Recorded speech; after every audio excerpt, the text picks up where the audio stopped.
you wake up before dawn, not because of noise, not because of light, but because the cold has already found you. It seeps through the walls, through the blankets, through the quiet air of the room, reminding you that here, night never truly lets go. You open your eyes and look at the window, though you already know what you'll see. The glass is no longer glass. It's a solid, opaque sheet of ice, layered inch by inch through the night, sealing the outside world away like a frozen door. Your breath escapes your lips and instantly turns white, drifting upward before disappearing. The room is silent, heavy, unmoving, as if even sound has frozen in place. This is morning in Oymyakon. Oymyakon is a small village in northeastern Siberia, far from highways, far from cities, far from anything most of us would call comfortable. It's famous for one reason and one reason alone. It's the coldest permanently inhabited place on Earth. Here, winter temperatures falling below -50 degrees Celsius isn't an anomaly. It's just Tuesday. Sometimes they drop even lower. At these temperatures, the cold is no longer just uncomfortable. It becomes a constant negotiation for survival. You sit up carefully, moving slowly, because even sudden movement wastes precious warmth. The floor beneath your feet feels solid and unforgiving, the cold rising instantly through your body. You dress in layers, not out of habit, but out of necessity. Every single layer matters. Every exposed patch of skin is a mistake waiting to happen. Outside, the village is quiet. The sky is still dark. The sun is slow to appear, reluctant to rise over a land it cannot warm. When you step out, the cold greets you immediately, sharp and absolute. Your eyelashes stiffen. Your breath freezes before it fully leaves your mouth. Metal surfaces sting like fire if you touch them. In Oymyakon, people don't rush. They move with purpose. They conserve energy. They conserve heat. Cars stand outside with their engines running, exhaust drifting steadily into the frozen air. Here, turning off an engine can mean losing it forever. Oil thickens to the consistency of honey. Batteries die. Metal contracts until it simply refuses to cooperate. A silent car in Oymyakon isn't just an inconvenience. It's a problem that can quickly become serious. Some people build fires beneath their engines. Others insulate them with blankets and custom covers. But many just leave them running all day and all night, listening to the steady hum as a reassuring sign that movement is still possible. Water doesn't flow freely here. The ground is frozen solid year-round, locked in a state of permafrost as hard as stone. Digging is slow, exhausting, and often pointless. Because of this, there are no underground water pipes. Most homes don't have indoor plumbing. Bathrooms are outhouses, separate from the warmth of the house. Using one means fully dressing and stepping back into the brutal cold, even in the dead of night. Water has to be carried in. Blocks of ice must be brought inside and melted. Absolutely nothing is taken for granted. Food doesn't grow here. The soil never thaws enough for crops. There are no gardens waiting for spring, no farming season to look forward to. Instead, people eat what survives the cold: horse meat, reindeer meat, frozen fish, often eaten raw while still solid with ice, dairy products that resist freezing better than vegetables ever could. Fresh fruits and vegetables are a rarity, and when they do arrive, they're expensive. An apple here isn't a snack, it's a luxury. Clothing is chosen with extreme care. Fur-lined boots, thick coats, multiple layers of insulation. Faces are wrapped until only the eyes are visible. Even wearing glasses can be dangerous. The metal frames freeze instantly, sticking to your skin. Removing them too quickly can tear your flesh. These are rules children learn early on, because children still go to school here, even at -50 degrees. Schools only close when the temperatures drop even lower than that. You can see them walking, bundled in layers, faces hidden, their breath trailing behind them like smoke. They don't complain. For them, this is just normal. Homes are built low and compact. The walls are thick, the windows small. Heat is trapped, carefully, guarded like a precious living thing. Inside, heaters hum constantly. Fires burn through the long, dark night. Still, the cold never fully leaves. It waits. It presses against the walls. Even death must struggle against the ice. When someone passes away, a burial isn't immediate. The ground can't be opened easily. Sometimes, fires are lit on the frozen earth for days just to soften it enough to dig a grave. Even saying goodbye requires a battle against the elements. And yet, people stay. They stay because this is home. Because their families have lived here for generations. Because the cold, once you understand it, becomes familiar. Life in Oymyakon isn't dramatic. It's steady, quiet. It's measured in survival rather than excitement. As night returns, the engines continue running. Lights glow faintly behind frozen windows. People eat, rest, and prepare for another long, cold night.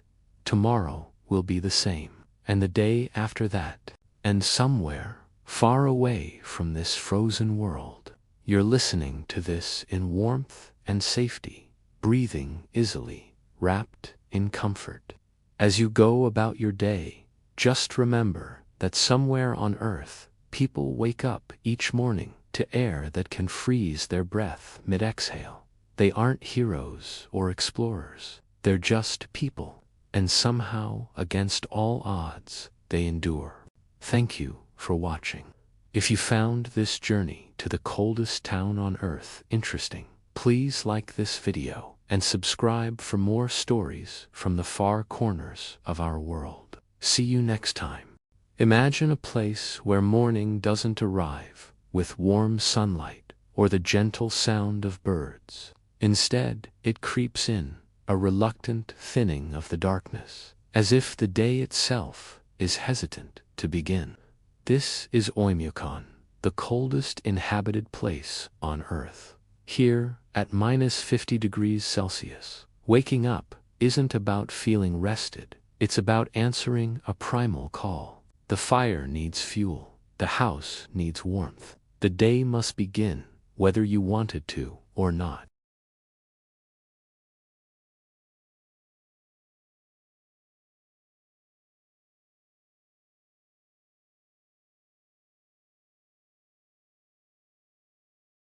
The moment your hand leaves that sanctuary of warmth, a dull, sharp ache sets in, a constant reminder of where you are.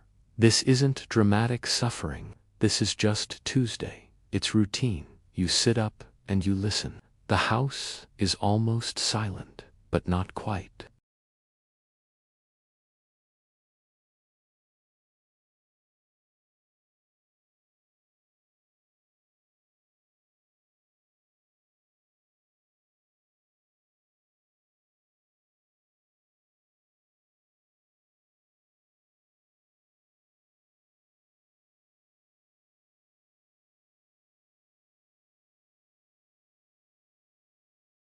Silence means something has stopped working, and in this cold, that's a problem you can't afford to have.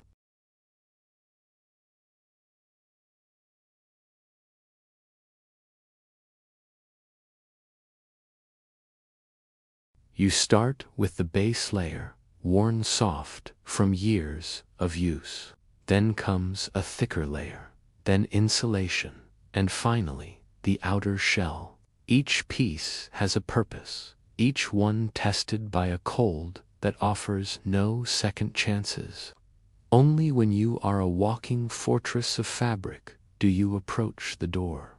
You hesitate, you listen again, you check the latch, brace yourself, and prepare your breath. Opening the door feels like opening a freezer the size of the world. The cold air doesn't just seep in, it invades, a heavy, sharp presence that steals the warmth from the room instantly. Your lungs tighten, the inside of your nose burns.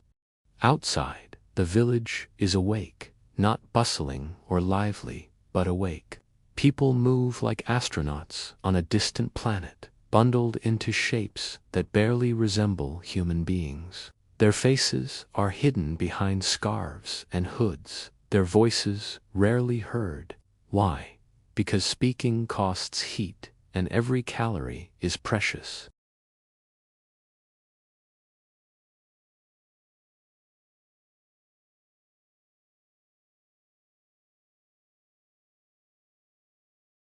The sky is a pale, empty canvas. The sun is a distant, powerless orb, offering light but no comfort. Cars stand in silent rows, their engines humming constantly. Their exhaust freezes into thick white plumes that hang in the air like frozen ghosts. These machines have been awake all night, just like the people.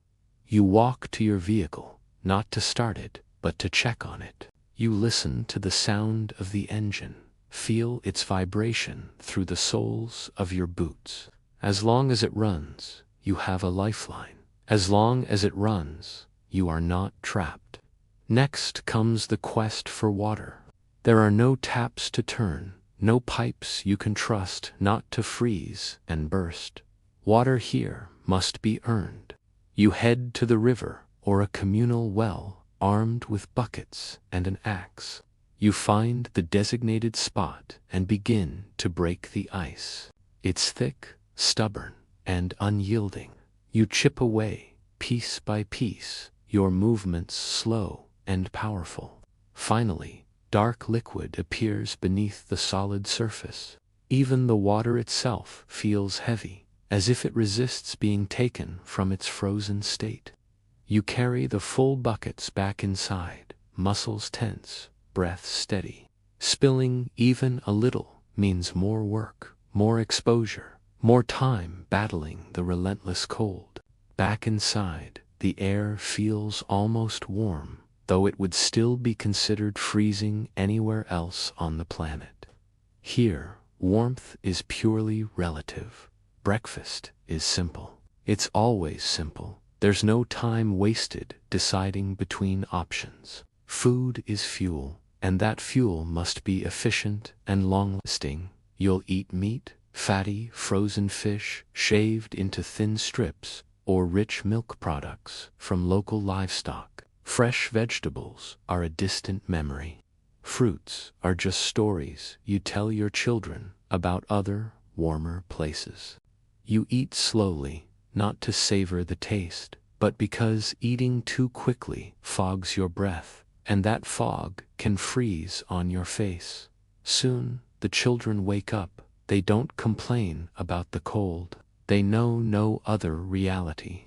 They dress just like the adults, in layer after layer, their small faces disappearing into a cocoon of scarves and hoods. They move with a practiced efficiency that belies their age, their hands quick, their eyes alert. School is still on. At -50, it's a normal school day.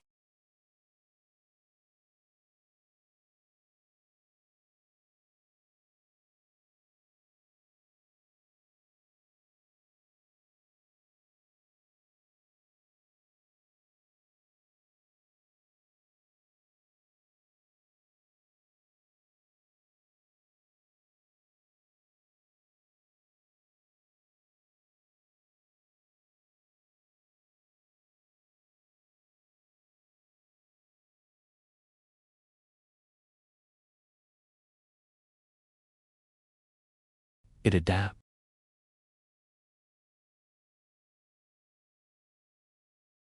Back at home, the day's work continues. The firewood stack must be checked. The heaters must be monitored. The engines must be listened to.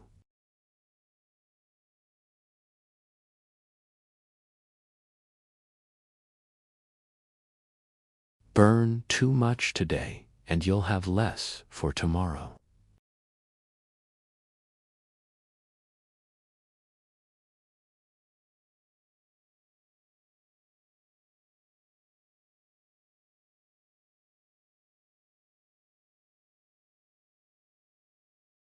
There is no warmth in the sun, only a cold proof that the earth is still turning.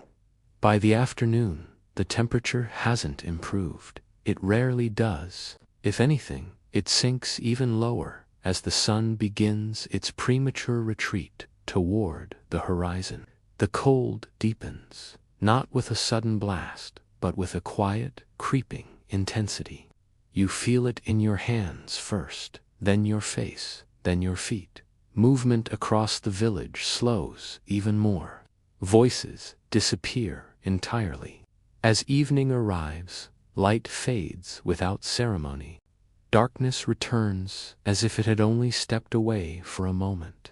Dinner is much like breakfast, not disappointing, just expected. After the meal, families sit together, not necessarily for entertainment, but for warmth. Bodies huddled close conserve heat. The silence isn't awkward, it's comfortable, a shared understanding of the world outside the walls. Before sleep, the ritual of checks begins again. Engines are inspected one last time. Heaters are adjusted for the long night.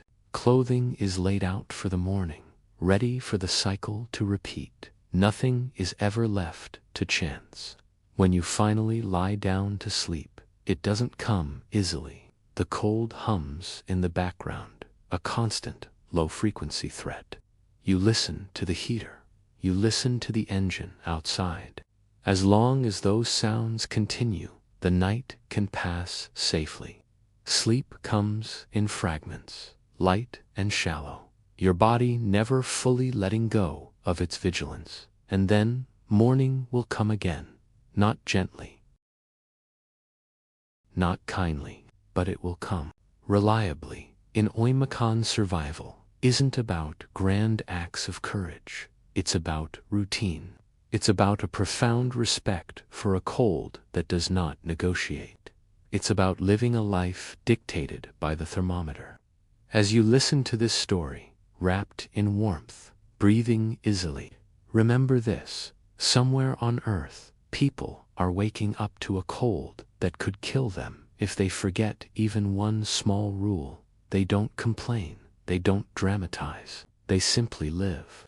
And tomorrow, they will do it all over again.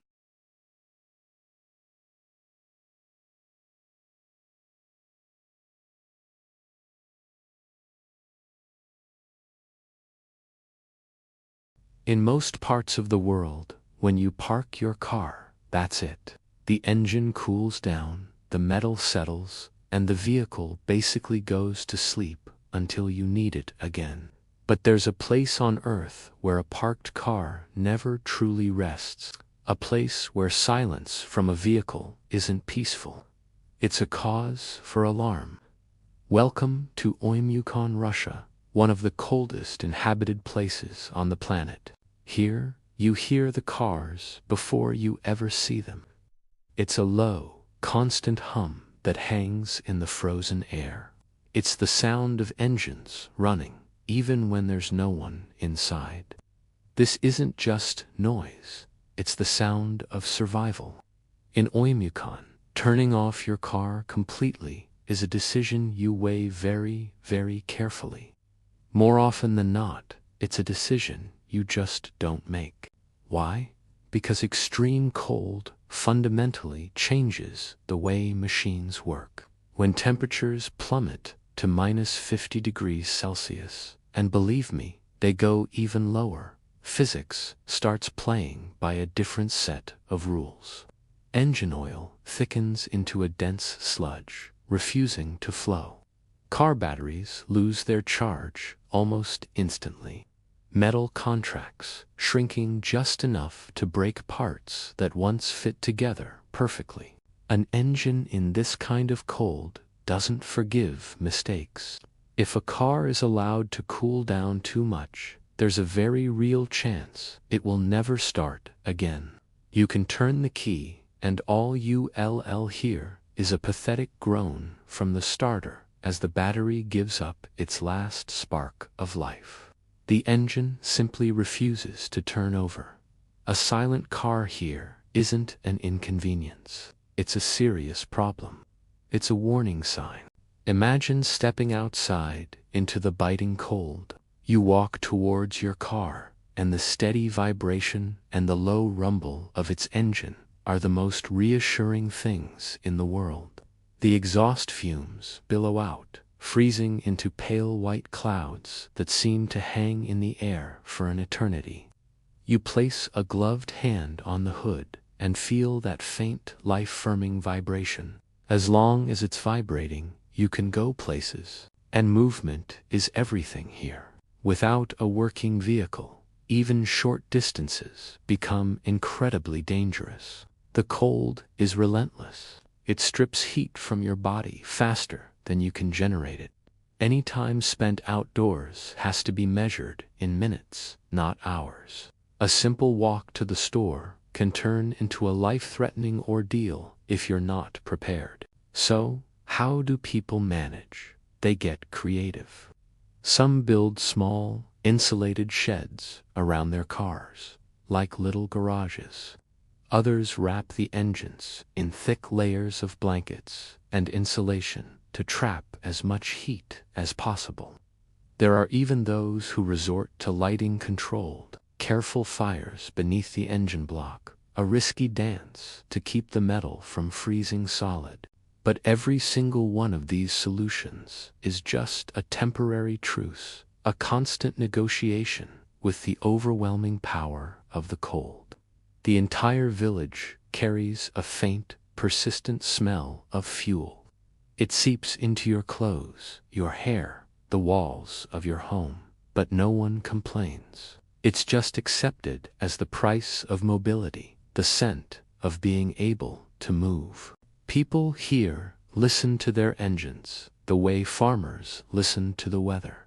A steady, consistent rhythm is good news, but any change in that sound, a cough, a sputter, a pause that's just a little too long, gets immediate attention. You'll see the owner head out, their movements careful and deliberate, their face hidden behind layers of scarves and fur. There's no panic. Panic is a waste of precious energy and heat. They assess, they adjust, they apply warmth, and they wait. In Oymyakon, patience isn't just a virtue. It's a finely honed survival skill. Engines are checked constantly, throughout the day and all through the long, dark night. It's not a casual glance. It's an intentional act. You check before you go to sleep. You check before you leave the house. You check before you ever consider walking too far away from your mechanical lifeline. Children grow up learning this rhythm. They know that the constant hum of engines outside their window isn't an annoyance. It's a comforting sound, a sign that everything is okay. It becomes part of the village's collective heartbeat, blending with the quiet hum of heaters and the crackle of fires inside.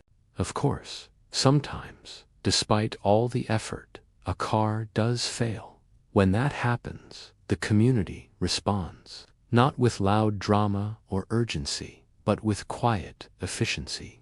Jumper cables appear. Portable heaters are brought out. Time is spent.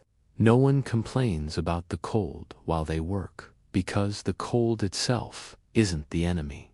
Ignoring it is as daylight fades, which it does very early in winter. The engines keep running. Evening doesn't bring relief. it brings even lower temperatures. The metal of the cars stiffens further. The air becomes sharper, feeling like tiny needles against any exposed skin. The village glows with a strange beauty, a constellation of small lights and steady clouds of exhaust, all pressed close to the frozen ground. Before you go to bed for the night, you listen one last time. Your engine is still running. Its steady thrum means that tomorrow is possible. You can sleep a little easier, knowing that your ability to move, to get to safety, has been protected for another night. It's a strange thought. Somewhere else in the world, millions of cars are sitting silent in driveways and parking lots, cooling down without any consequence. People turn their keys and walk away, trusting without a second thought that their car will be ready for them in the morning. Here, in Oymyakon, that trust is earned minute by minute, hour by hour. Here, even machines have to endure. They have to be kept warm. They have to be watched over. They have to be respected. Because when the Siberian cold decides that something is finished, it doesn't argue. It doesn't negotiate. It simply stops. And when the next morning arrives, just as cold and unforgiving as the day before, those engines will still be running. Your breath will still freeze in the air the moment it leaves your lips.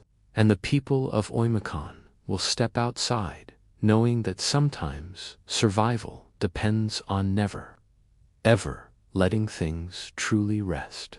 Thanks for watching. If you found this glimpse into life in the extreme cold fascinating, do not forget to like this video and subscribe for more stories from the most incredible places on Earth. See you next time. In most parts of the world, water is something you just don't think about.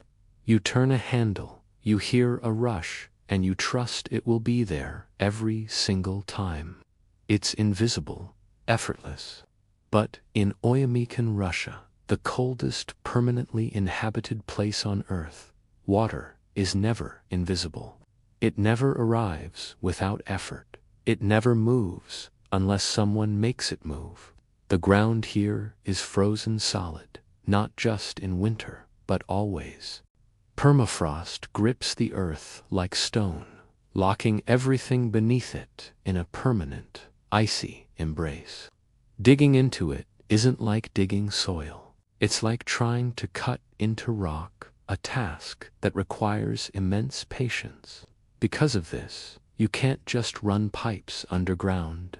Water can't flow freely from one place to another. So, how do people live?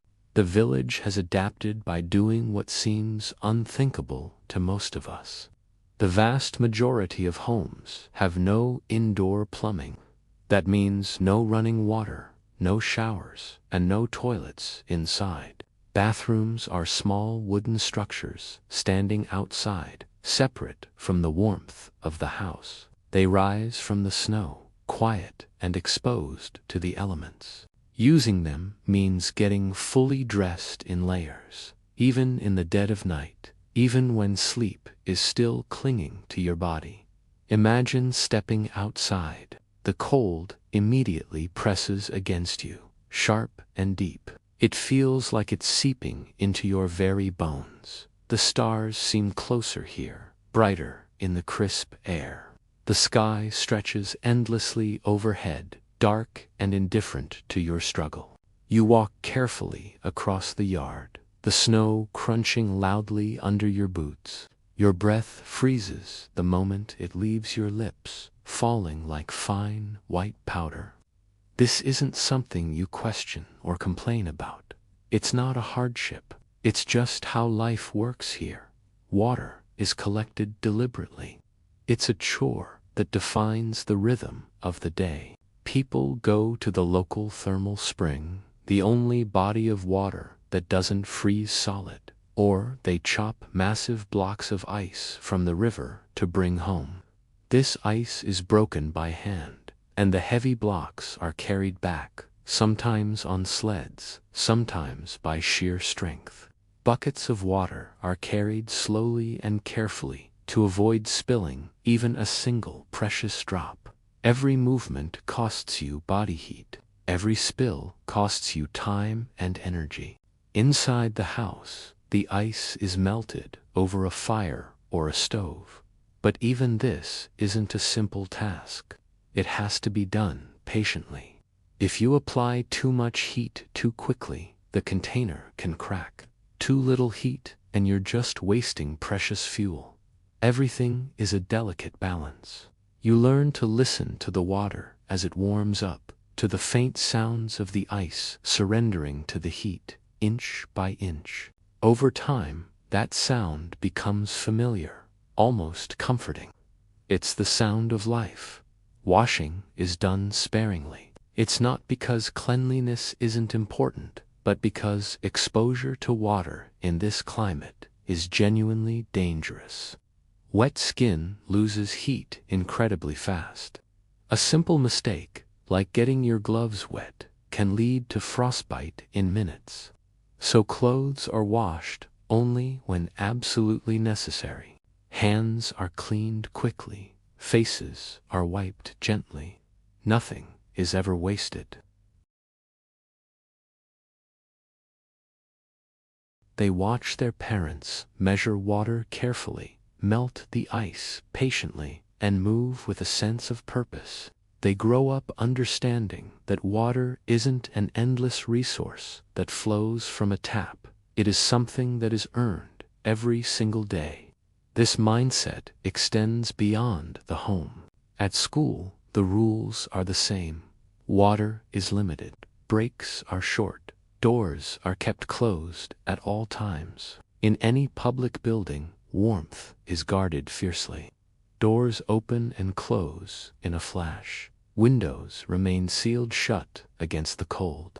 The outside world is constantly pressing in, just waiting for a moment of carelessness. Even cooking requires careful planning. The water must be ready before you even think about turning on the heat. Food has to be prepared efficiently to minimize the time spent with doors open or hands exposed to the cold. Meals are often simple but hearty. Soups and stews are common, not for luxury, but for pure efficiency. They provide both heat and nourishment in one bowl. You learn to drink your tea or soup slowly, letting the steam warm your face, feeling that brief moment of comfort as the warmth spreads through you. Outside, the temperature doesn't care about your comfort.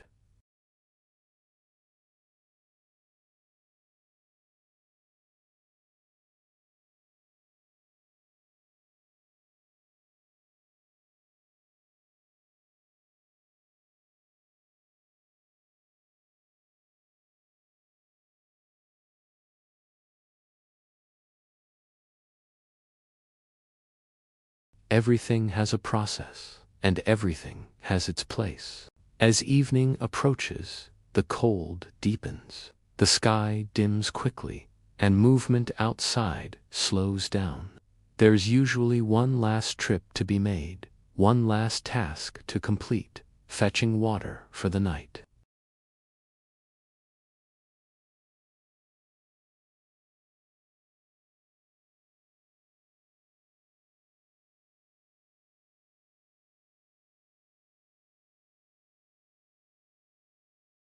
You break the ice carefully, your hands going numb even through thick layers of gloves. You lift the heavy bucket, feeling the strain in your arms. This water has to last through the long, cold night. It must. Back inside, the fire waits. You begin the process of melting the ice again, watching the slow, magical transformation from a solid block to a life-giving liquid, from an obstacle into a necessity. There's a deep satisfaction in this simple act. It's not joy, not pride, just a sense of completion, a task well done. Before finally going to sleep, everything is checked. The water is stored. The fire is steady. the heater is working. Nothing is left to chance. As you lie down, you can hear the faint sounds of the village, the hum of engines, the whisper of the wind, the distant creak of wood contracting in the extreme cold. The water rests quietly nearby, no longer ice, no longer a source of effort. Somewhere else in the world, at this very moment, people are brushing their teeth under running taps, washing their hands without a second thought, flushing a toilet and forgetting about it. But here, in Oymyakon, every single drop is remembered, every drop is respected. Living here teaches you patience. It teaches you respect for nature. And it teaches you that survival is built from small, careful acts, repeated over and over again every single day. As sleep finally takes you, the cold continues its silent, relentless work outside. But inside, warmth holds just enough.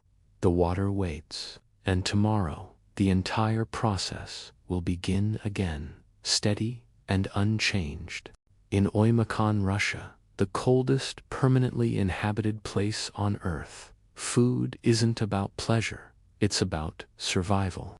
Here, calories are not just numbers you count. They are your protection, your internal furnace against a cold that never truly leaves. When you live in a place where the average winter temperature is -50 degrees Celsius, eating becomes a strategy for life. Forget everything you know about fresh food markets. You won't find baskets of green vegetables glistening with dew, or fruit stalls glowing under the sun. The land simply doesn't allow it. The ground is frozen solid, a state called permafrost, too deep and for too long. Seeds can't survive this kind of cold. So, people adapt, the way humans always do. They eat what endures. Meat is the absolute center of every meal. Not the processed, delicate cuts you might be used to. This is real meat, dense and heavy. Horse meat is a staple, known for its high iron content. Reindeer meat is common too, and beef when it can be transported in, and fat. Fat is valued here. It's not feared or avoided. It's embraced. Fat burns slowly inside the body, releasing heat long after the meal has ended.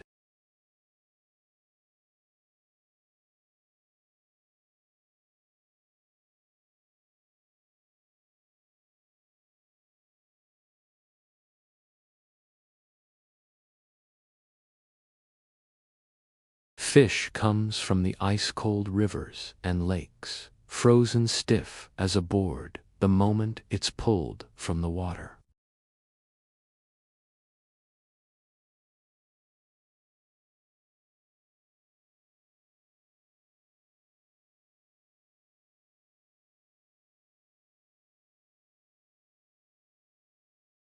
Thin slices are chipped away with a sharp knife, firm and clean.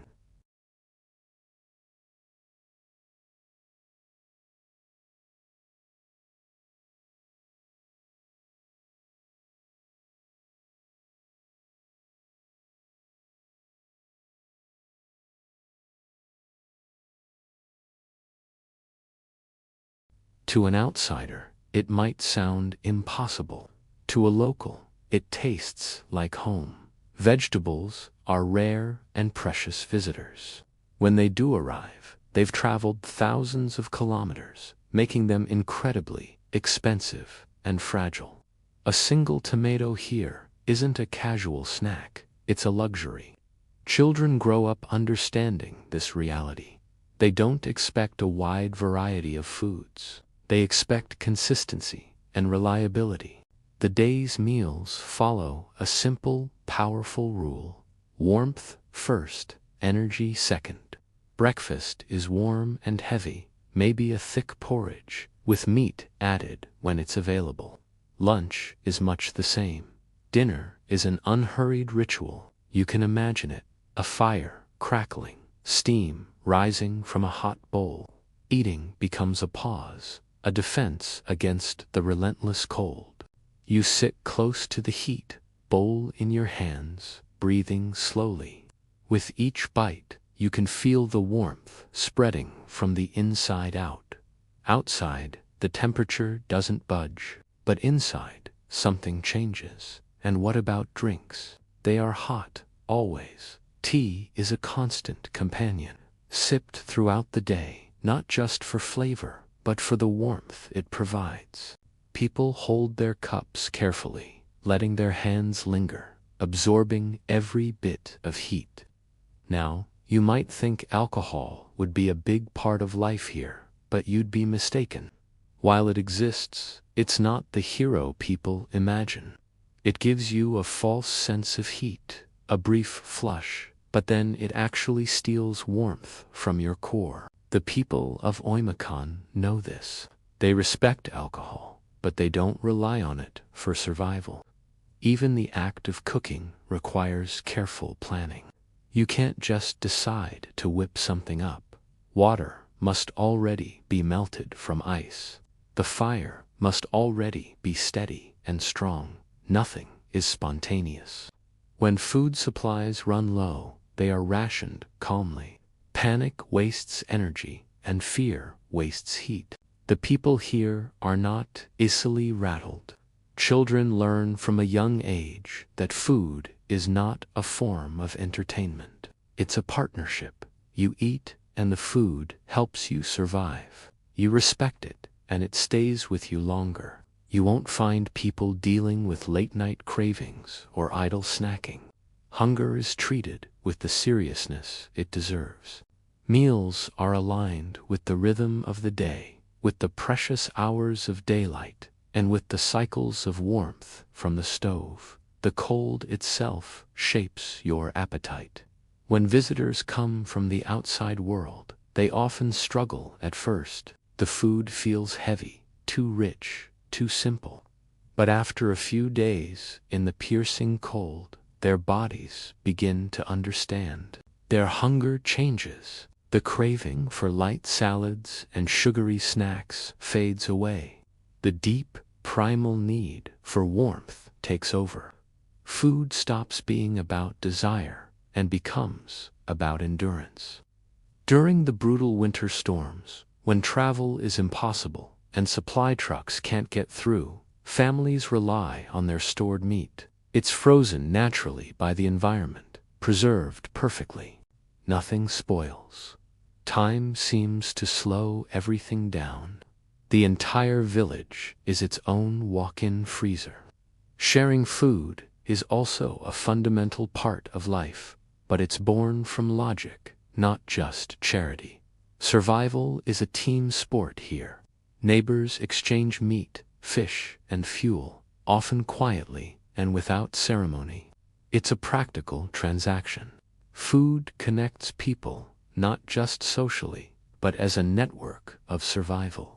As the long, dark night falls, dinner becomes the anchor of the day, the final reinforcement before the darkness deepens. You eat slowly. You listen to the wind howling outside. You feel the warmth settle deep in your bones. With a full stomach, sleep comes easier. The body can finally relax, knowing it has the reserves to make it through the night. Outside, -50 waits patiently. Inside, thanks to a simple, powerful meal, the heat of life lingers a little longer. In Oymyakon, food doesn't comfort the soul with variety or sweetness. It comforts the body with pure, unadulterated strength. It's a quiet promise, whispered with every warm bite. You will last another day. And in the coldest place on earth, that is everything. Thanks for watching. If you found this glimpse into life in Oymyakon interesting, don't forget to like and subscribe for more stories from the most extreme corners of our world. In the heart of Siberia lies Oymyakon, a village known as the coldest inhabited place on earth. Here, childhood doesn't pause for winter. Winter is childhood. Imagine a world where the morning arrives quietly, without a hint of color. The sky is a pale, almost silver canvas, and the air feels as sharp and brittle as glass. In this frozen landscape, children wake up while the world is still caught in winter's grip. Their first breath of the day turns to a cloud of white the moment they sit up in bed. Getting ready is a deliberate ritual. Blankets are folded slowly, with no sudden movements. Every gesture is measured, because any rapid motion wastes precious body heat. You might think that in such extreme conditions, school would be the first thing canceled. But not here. School is a constant, a pillar of normal life. When the thermometer drops to -40 degrees, classes continue as scheduled. -45, still a normal school day. It's only when the temperature plummets to a staggering -55 that the school doors officially close. And even then, it's not a moment for celebration, but a signal for caution. Dressing for the day is a meticulous process, a science of survival passed down through generations. It begins with a layer of wool against the skin, followed by more layers, culminating in heavy fur to shield against the relentless wind. Faces gradually disappear behind scarves, until only the eyes are visible, peering out at the frozen world. Within minutes of stepping outside, eyelashes freeze, collecting tiny ice crystals. Breath solidifies instantly, forming a delicate frosty pattern on their scarves. You won't see parents panicking. They've lived this life. They know the routines. They check that scarves are wrapped just right, adjust mittens for a snug fit, and say very little. In this cold, words seem to freeze faster than breath. The walk to school is eerily quiet. The thick blanket of snow absorbs all sound, muffling footsteps until they're barely a whisper. The cold is a constant presence, pressing against the body with a steady, relentless force.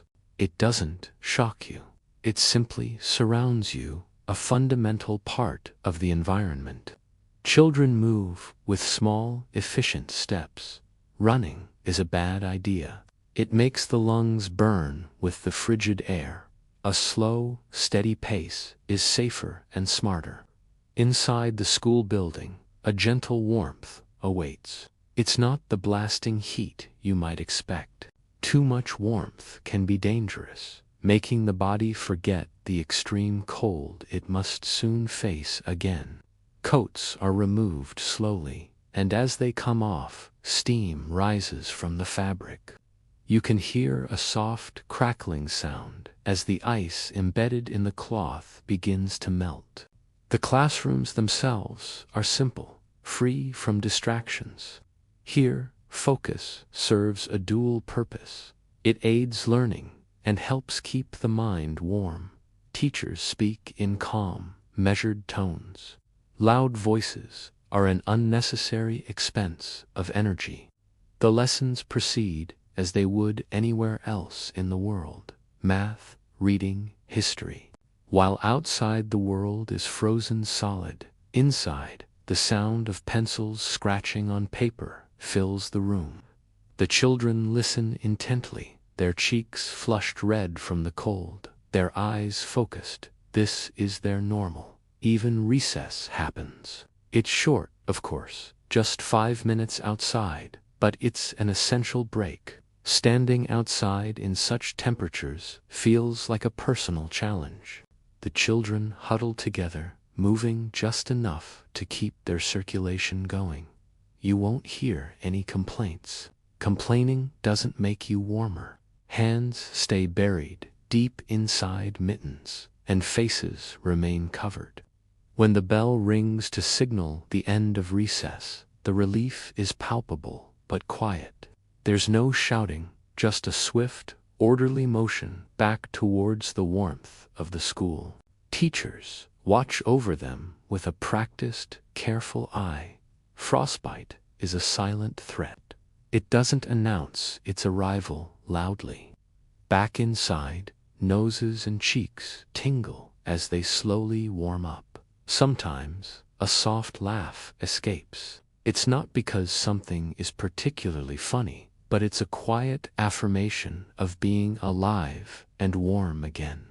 The school day ends, but responsibility doesn't. Cold is never an excuse for not doing your homework. The journey home mirrors the morning's trek, careful, quiet, and whenever possible, together.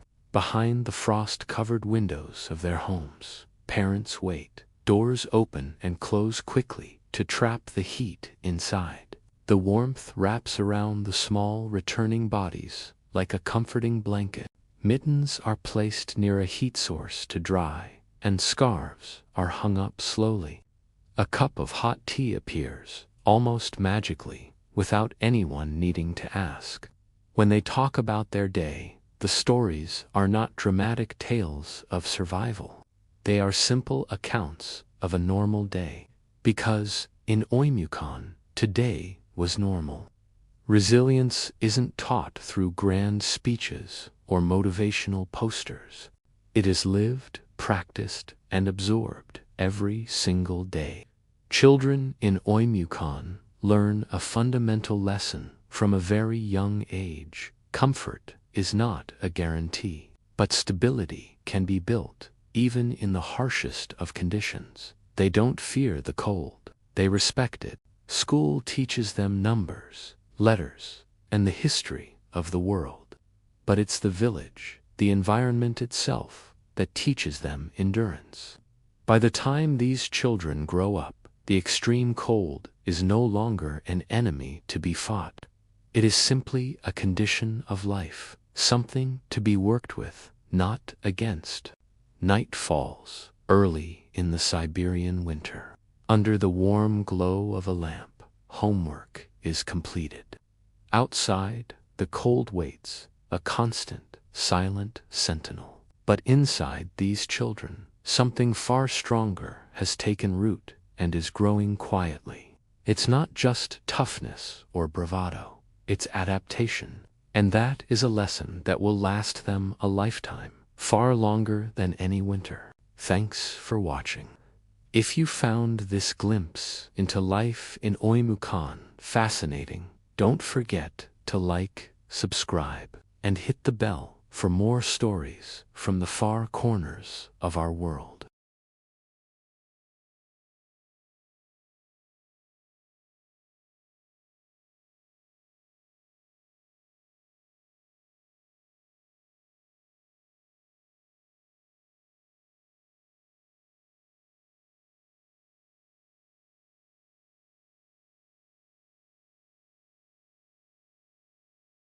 No one just steps outside without thinking, without a plan.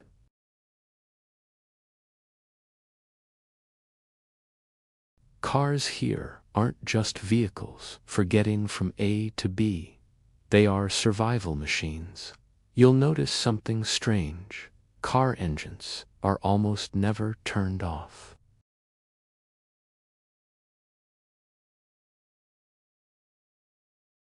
The fuel burns constantly, even when the car is just parked outside a shop.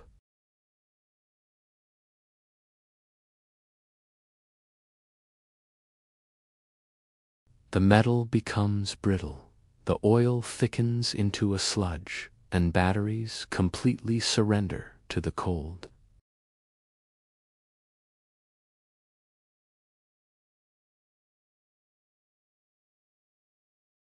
Others are hooked up to heaters, with warm air constantly pumped into the engine bay.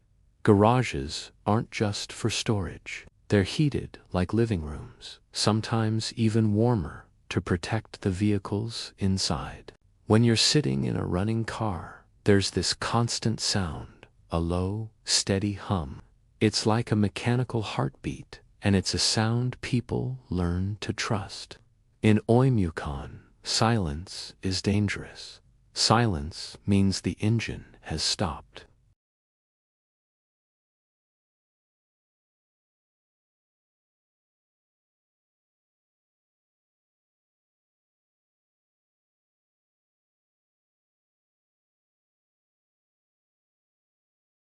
The solution is counterintuitive.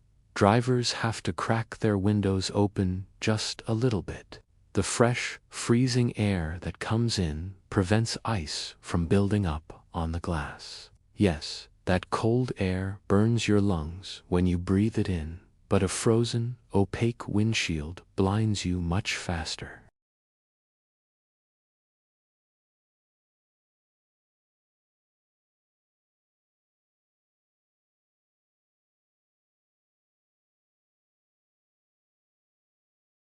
The snow is never completely removed. It just gets compressed and becomes part of the road surface.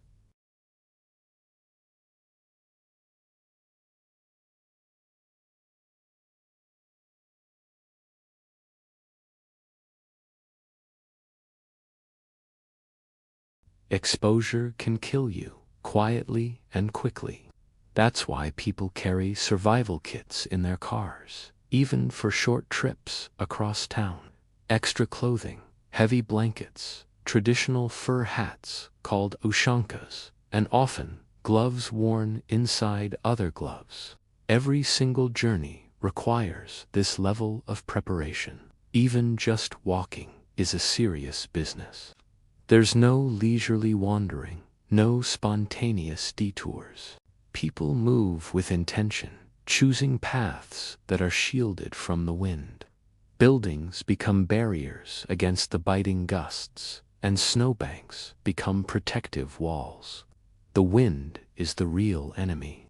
It finds every gap in your clothing, every sliver of exposed skin. Faces are wrapped up so tightly that only a small slit for the eyes is visible. You even have to control your breathing. Inhaling too deeply can freeze your airways.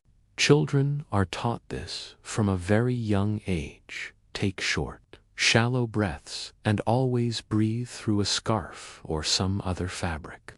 When people walk in groups, they move closer together, their bodies huddling to block the wind for each other. A strange silence follows them. The extreme cold seems to absorb sound, making voices feel smaller, less significant.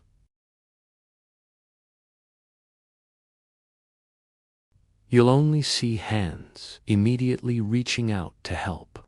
A fall hurts more in this cold, and bones are more brittle, breaking easier.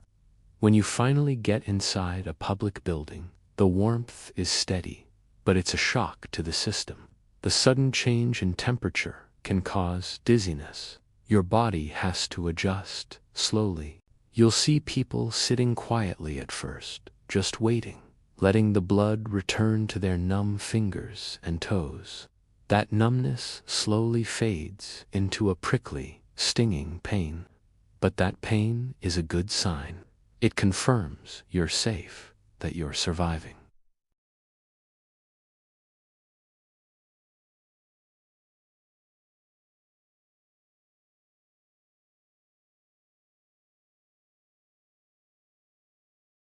No one rushes back out into the cold. Travel between the scattered villages is rare in the dead of winter. The distances stretch psychologically.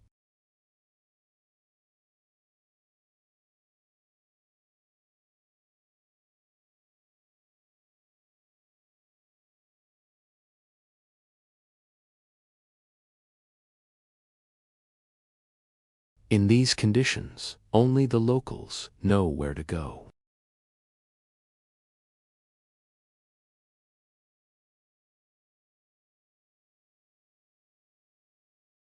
The real navigation tool is knowledge, passed down through generations.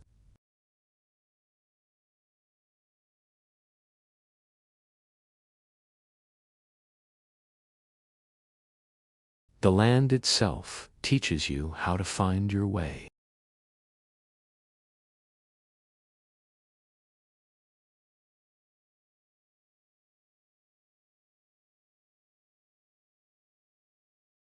Stepping outside for even a few moments can steal your strength, your body heat, faster than you can imagine.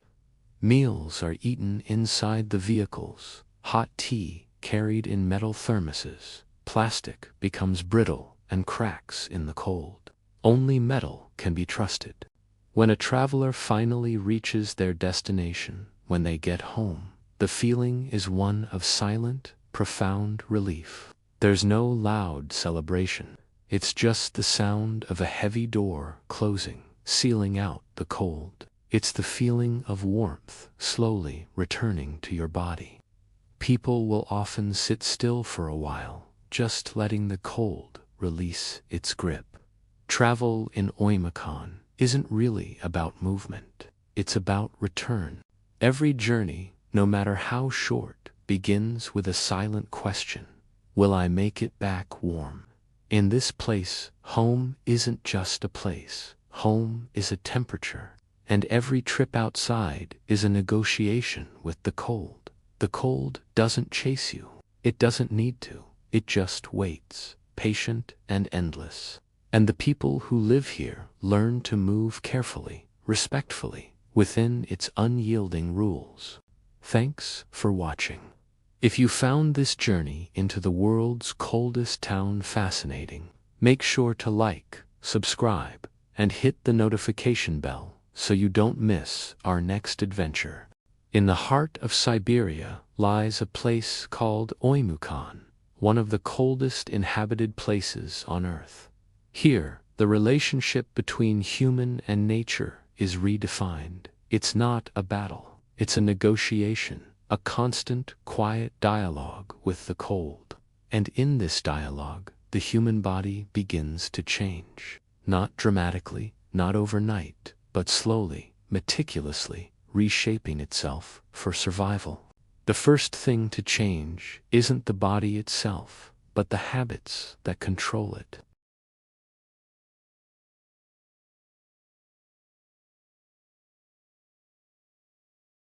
A deep, satisfying inhale might feel good elsewhere, but here it can burn your lungs. Short, careful breaths preserve precious body heat. It's the first lesson the cold teaches. Even the air you breathe must be treated with respect. Over years, the skin itself seems to harden. Newcomers might find their faces flushing bright red in the cold, a sign of blood rushing to the surface. But for the locals, this reaction lessens. Their hands tremble less. The body learns its own limits, developing a physical memory of the cold. It learns to conserve its responses, to not overreact. Children are the fastest to adapt. Their circulation is more vigorous, their muscles more flexible. You'll see them playing outside, but their games are different. They run in short, sharp bursts, then stop. They understand an instinctual truth. Movement creates sweat, and sweat is a death sentence. Here, it freezes, pulling warmth from the body with terrifying speed. So, stillness becomes a skill. Knowing when to move, and, more importantly, when not to, is a fundamental part of growing up in Oymyakon. Frostbite is a silent predator. It begins without pain, just a creeping numbness. That numbness is the ultimate danger signal. People here have a communal sense of awareness.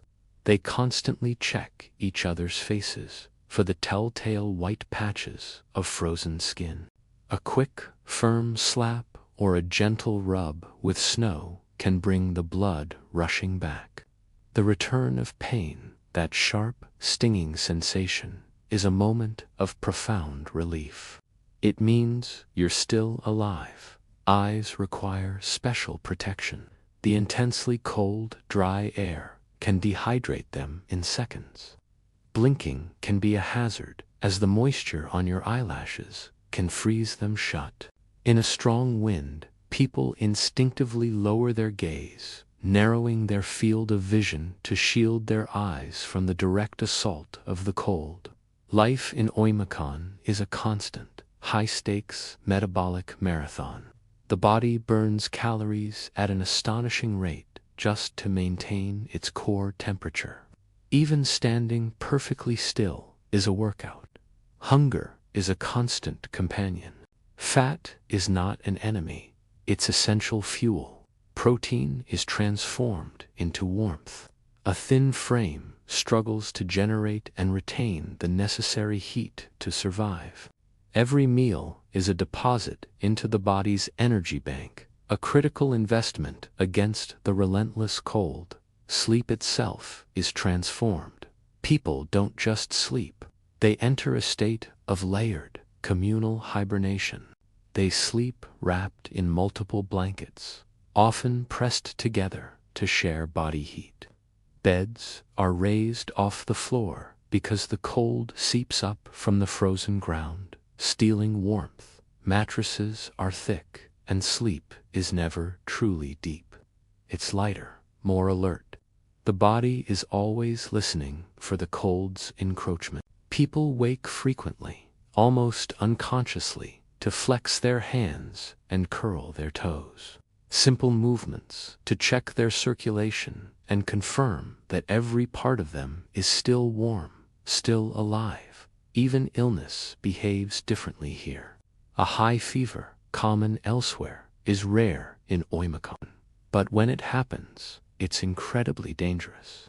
The sweating that accompanies a fever can be fatal in such an extreme environment. People are meticulous about avoiding overheating. Warmth must be carefully balanced. Rushing from the freezing outdoors into a warm room can shock the system. Coats often stay on indoors, at least for a while. Layers are peeled off, slowly, deliberately. It's a discipline taught from a very young age. The body becomes a fortress of endurance. Pain tolerance increases. The constant dull ache of the cold becomes a kind of background noise, something you learn to ignore. Sharp pain still registers, a warning of immediate injury.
The body becomes a finely tuned instrument, a living sensor constantly reading the environment. It reads the temperature, the direction of the wind, the passage of time. Survival isn't about heroic acts of resistance against nature. It's about quiet observation. It's about listening to the rhythm of your own breath, listening to the signals from your skin, and listening to the silent, ever-present voice of the cold, and then responding quietly and correctly before that voice needs to speak any louder. Thank you for watching. If you found this journey into the extremes of human adaptation interesting, please like this video and subscribe to our channel for more stories from the edges of our world. Stay curious. Have you ever felt like time was flying by too fast? Or maybe dragging on forever? Well, Imagine a place where time itself seems to freeze. Welcome to Oymyakon, the coldest inhabited place on Earth. Here, time doesn't rush, it stretches. In the crushing cold, minutes feel longer, and hours feel heavier.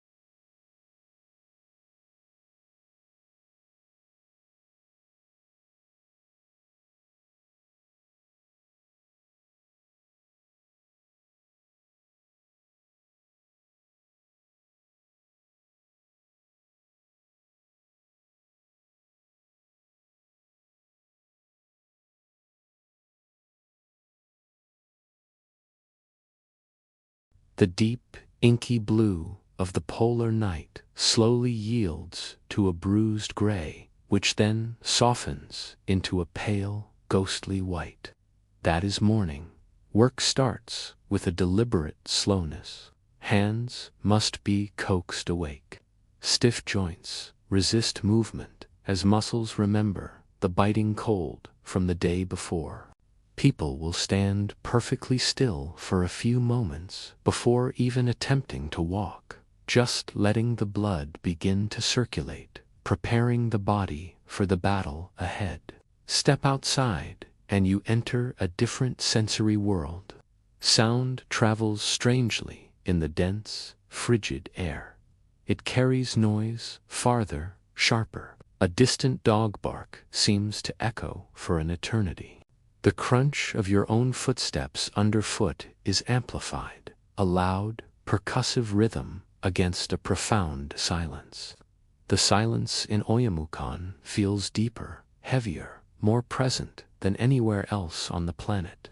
Because of the cold, words are used sparingly. Voices are kept low, conserving energy, conserving warmth.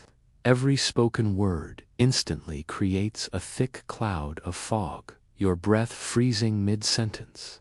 Conversations naturally become shorter, more direct. There's no room for idle chit-chat when speaking literally drains your body of precious heat. It's a world of quiet understanding, where a nod or a glance can say more than a paragraph. Even indoors, time moves differently. The hearth, the fire, becomes the central clock. You don't watch the hands on a wall. You watch the logs burn, the embers glow and fade. The cycle of the fire dictates the passage of hours. Meals are not moments of leisurely pleasure. They are crucial markers in the day. You eat to get warm. You eat to build a store of energy that will last until the next meal. Food is fuel, pure and simple. So much of life here is about waiting. Waiting for the brutal weather to pass. Waiting for the brief window of daylight to appear on the horizon. Waiting for engines to slowly, painfully warm up enough to start. In this environment, patience isn't a virtue you're taught in a classroom. It's a fundamental survival skill, forced upon you by the elements from birth. Children learn it instinctively. There's no rushing outside to play for hours on end. The cold is the ultimate authority, deciding how long you can stay out. 10 minutes in the yard can feel like an hour of intense exertion. School days, too, feel longer, but also much quieter. Imagine trying to write when your fingers ache from the cold seeping through the building's walls. Pens move slower across the page. Teachers speak calmly, deliberately, their own energy conserved.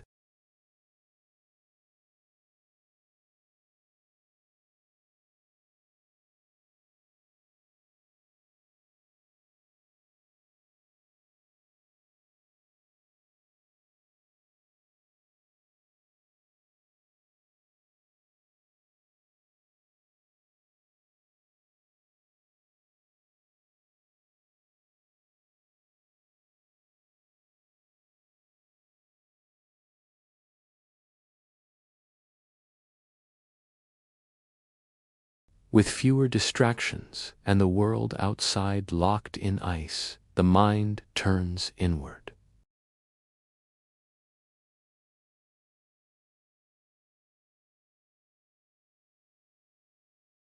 People think about their ancestors, the generations who survived this same cold with far less technology.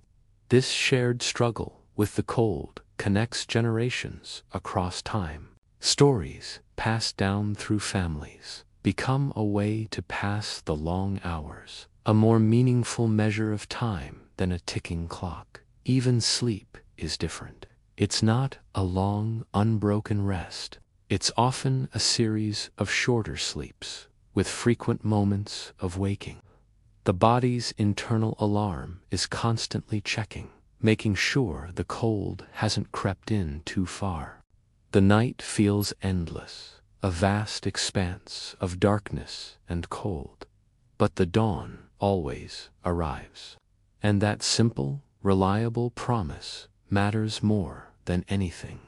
It's a symbol of hope, a sign that you've made it through. In Oymyakon, survival isn't measured in years or accomplishments. It's measured in days. Making it safely through one more day is a success. Tomorrow is the only future that matters.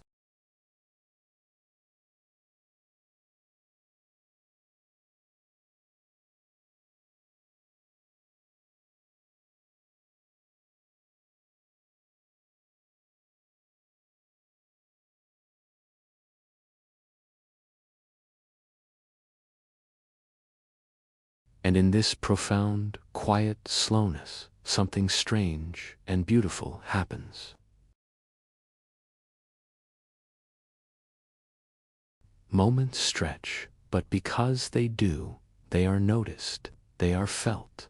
The simple sensation of a warm cup in your hands, the solid thud of a door closing, shutting out the howling wind.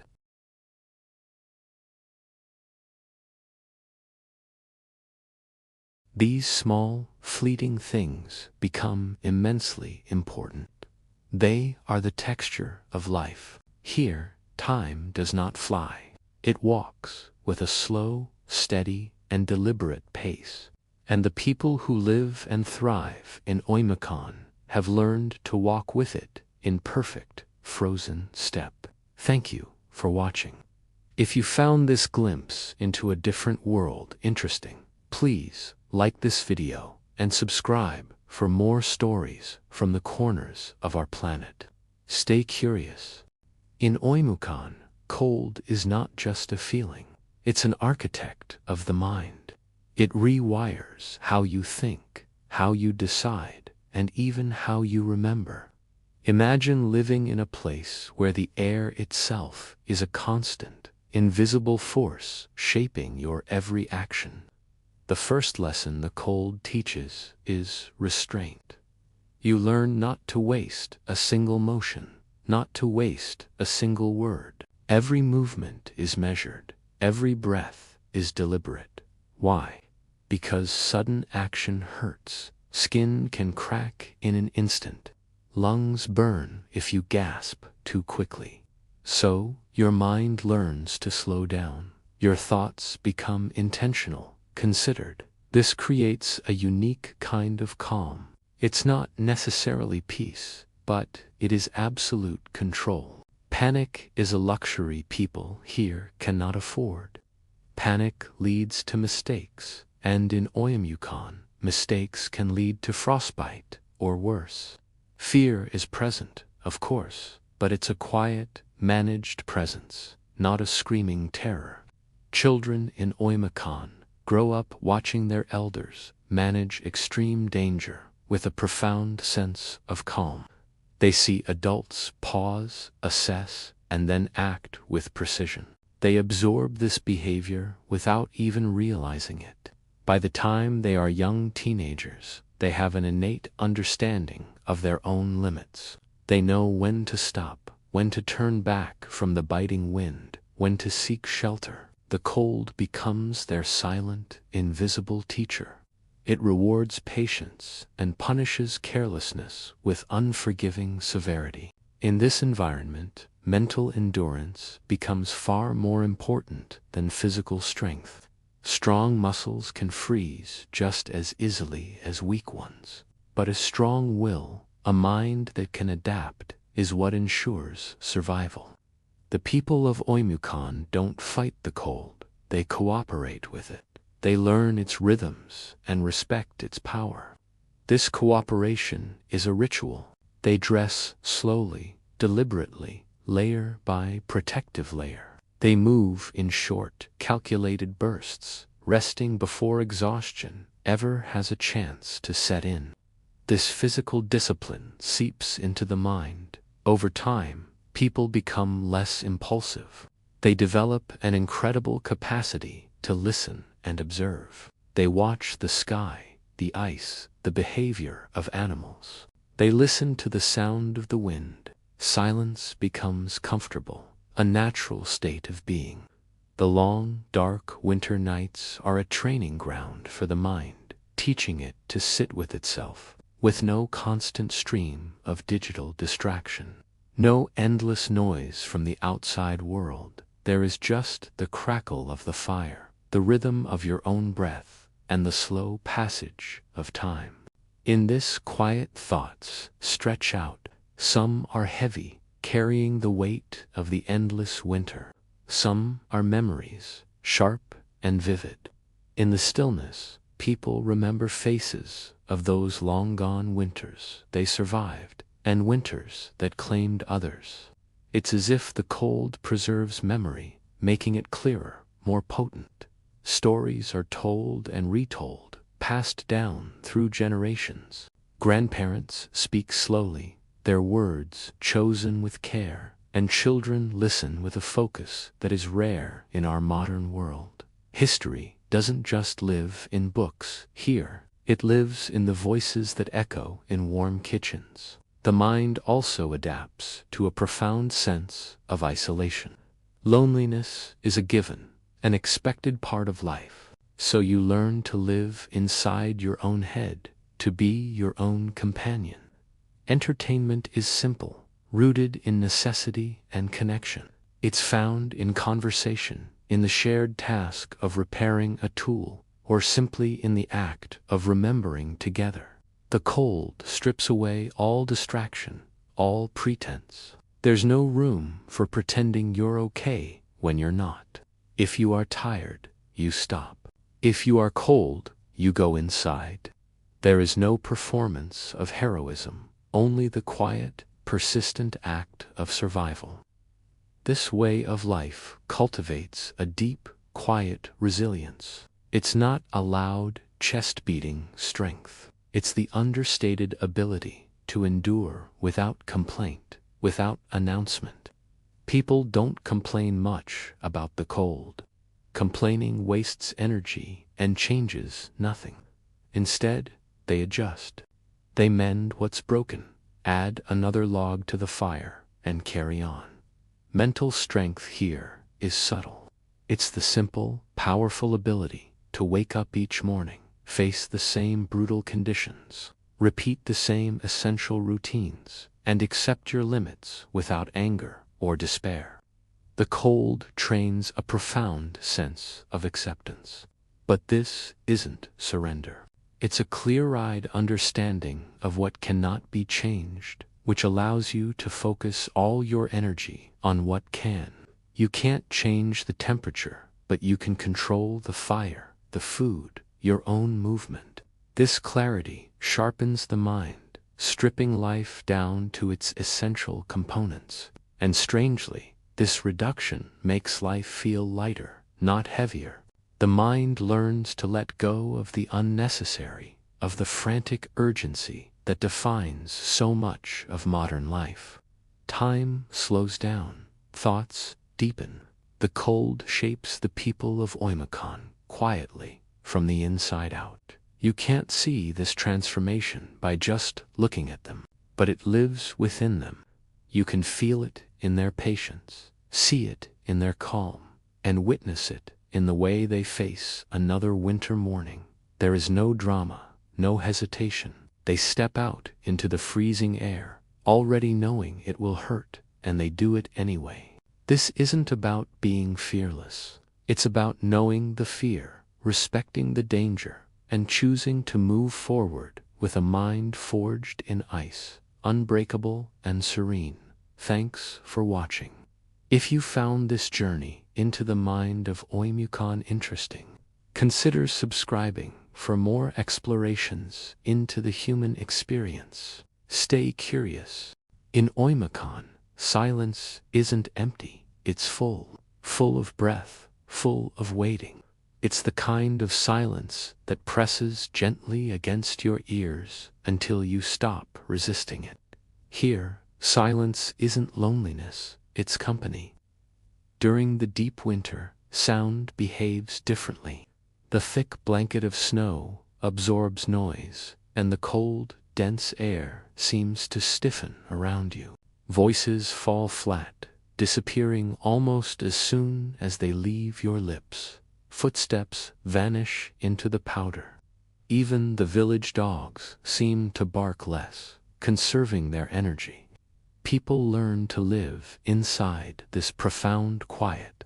At first, it can feel unsettling. Without the constant hum of the outside world, your own thoughts become louder. Memories you haven't revisited in years begin to surface. Questions you've pushed aside start to linger in your mind. But over time, something remarkable happens. The mind adjusts. It stops fighting the quiet and starts to find rest in it. Silence becomes a place of refuge. People here stop filling every empty moment with unnecessary noise. They speak when their words truly matter. This fundamentally changes how they relate to one another. Conversations become slower, more intentional. You find yourself listening fully, not just waiting for your turn to talk, because the silence itself makes space for listening. It's interesting how this environment shapes conflict. Arguments rarely explode into shouting matches. Anger seems to cool quickly in the frigid air. The silence stretches between sentences, giving emotions time to settle before they can escalate. The entire village seems to exist in this shared quiet. Each home is wrapped in its own stillness, with smoke rising silently from chimneys into a pale, frozen sky. This shared silence creates a different kind of connection. People know each other's routines without needing to watch. There's an intuitive sense of community. You can feel when something is amiss. A door that doesn't open at its usual time. A fire that hasn't been lit. Silence itself becomes a form of information. Living in this quiet sharpens the mind. Your senses become more acute. You start to notice small, subtle changes in the world around you. You learn the particular sound the cold makes just before a big storm rolls in. You see the way the dogs grow restless right before a deep freeze sets in. Silence teaches you to pay attention. It trains a deep and constant state of awareness. The long polar nights only deepen this habit. Darkness arrives early and stays late. There are no bright city lights, no endless distractions to pull you out of your own head. There is only the soft glow of firelight and the gentle rhythm of your own breathing. Families sit together for hours, often without speaking. Not because they have nothing to say, but because words are not always needed to feel connected. This builds a quiet, powerful bond, a shared understanding that goes beyond language. Children who grow up here become comfortable with stillness from a young age. They learn to entertain themselves internally. Their imaginations become their playgrounds. Dreams grow more vivid. The mind, instead of constantly reaching outward for stimulation, stretches inward. Silence becomes a shelter. when the blizzards arrive, when the temperatures plummet to unimaginable lows, when the outside world becomes truly hostile, the silence inside becomes a form of protection. It slows the heart rate, it steadies the breath. The immense cold teaches people how to retreat inward without fear, finding strength in their own minds. This is a rare skill in our modern world, which seems to constantly run from silence. Here, silence is unavoidable, and because you can't escape it, you learn that it isn't harmful. Eventually, it even becomes comforting. The mind learns to rest in it, the same way the body rests under heavy, warm blankets. Even the experience of grief is different here. Loss isn't loud or performative. It settles slowly, like the falling snow. People mourn without spectacle. They remember quietly. Names of the departed are spoken softly, as if to keep them from disappearing into the vast, cold air. The silence holds memory, allowing the mind to be patient with pain. Not numb, but patient. It teaches you to wait without anxiety. This changes your entire perception of time. Days stretch out, weeks blur together. Life isn't measured by speed or productivity, but by survival. The silence removes the pressure to rush. There is nowhere to rush to. There is only the need to endure. And endurance, when it's wrapped in this profound quiet, feels almost gentle. As night deepens over the village, you can feel the entire community breathing as one. Each house is its own small island of warmth in the immense cold. Each mind is settling into its own natural state of stillness. Here, silence doesn't threaten. It protects. It allows sleep to come slowly and deeply. Thoughts loosen their grip. The cold remains outside. Inside, the mind is calm. And in a place like Oymyakon, this calm isn't a sign of weakness. It is the very essence of survival. Thank you for watching. If this story resonated with you, consider subscribing for more journeys into the quiet corners of our world. In Oymyakon, time doesn't move the way it does elsewhere. It stretches and thins, slowing until hours feel like long, quiet breaths. Mornings arrive reluctantly, and evenings seem to linger forever, the sun barely lifting itself above the horizon before sinking back into a pale, lingering twilight. People here don't rush, because rushing serves no purpose. The cold decides the pace, and humans simply follow. Days are shaped by temperature, not by clocks, and life is measured in moments of warmth rather than minutes. When it's cold enough for metal to burn bare skin and your breath freezes mid-air, urgency feels pointless. Instead, there's a steady, predictable rhythm that repeats itself without drama. Wake slowly, dress carefully, in layers. Step outside only when necessary. Return quickly. Tend to the fire, tend to the food, and wait. This repetition isn't boring, it's stabilizing. The mind relaxes when it knows what comes next, and predictability becomes a source of profound comfort. The outside world might be dangerous and unpredictable, but inside, the routine holds firm, a fortress against the frost. People here develop an intimate knowledge of time and temperature. They know exactly how long they have before their fingers go numb, before their lungs ache with the biting air, before frostbite whispers its first chilling warning. This acute awareness sharpens their judgment and removes hesitation. Decisions are made quietly and confidently because they've been made many times before. The cold erases unnecessary choices, leaving only what is essential for survival. Eat, stay warm, rest, endure. This simplicity fundamentally changes how people experience the passage of time. There is less room for anticipation and less for regret.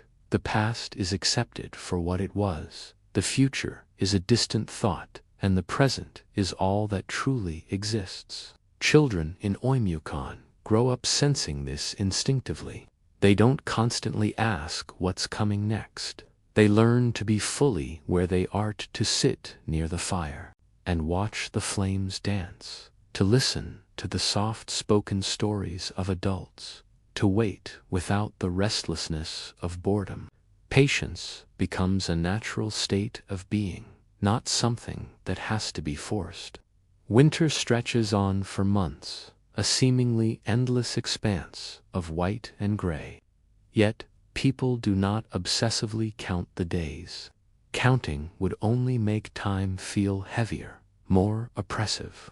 Instead, they learn to notice the subtle signs of change, a slightly longer sliver of light each afternoon, the feel of softer snow underfoot, a different, less brittle sound in the air. Time here doesn't announce its shifts, it reveals itself in whispers, and the people of Oymyakon learn to listen closely. This way of living reshapes memory, too. Moments of joy and connection stand out more clearly because they are rarer. A warm, shared meal, a day of brilliant, clear sky, a laugh that echoes in a cozy room. These memories glow brighter against the long, cold background. The mind records them carefully, storing them like precious fuel for the darkest days. Even hardship becomes part of this deep, underlying rhythm. Frozen pipes, stubborn engines, aching joints, these are not seen as disruptions to the plan, but as expected beats in the ancient song of winter.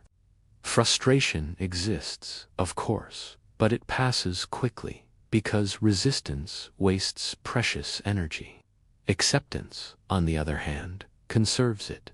Life here teaches a rare and valuable skill: how to exist without constant stimulation, without endless distraction, without the tyranny of hurry. When time slows down, the mind has a chance to deepen. Thoughts can wander calmly, and creativity grows in the quiet moments. People carve wood, mend tools, and tell stories, not to pass the time, but to truly live inside it. The absence of speed allows for a greater sense of presence. Night arrives early and stays for what feels like an eternity, wrapping the village in a thick blanket of profound darkness. Instead of fighting it, people adapt. Sleep often comes in waves, with rest breaking the long night into gentle, manageable segments. In this quiet, dreams can grow vivid and meaningful. The mind explores landscapes the body cannot reach, and imagination travels freely when physical movement is so limited. In this stillness, people learn who they are without the noise of the outside world, without the pressure of comparison, without the need for constant motion. Identity becomes an internal discovery, not an external performance. There is no audience to impress, no urgency to prove anything. Here, survival itself is the achievement. When the blizzards roar outside and the wind scrapes like claws across the frozen land, time can seem to pause completely. These moments feel suspended, as if the world itself is holding its breath. And inside, in the warmth of their homes, people breathe slowly and deeply, matching the unhurried pace of their surroundings. This harmony between the environment and the human mind creates a unique kind of calm. It isn't happiness, and it isn't sadness, but a state of profound balance.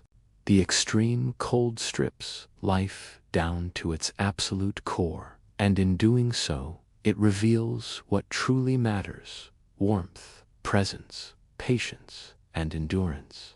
Time in Oymyakon is not something to be escaped or conquered. It is something to be inhabited fully and completely.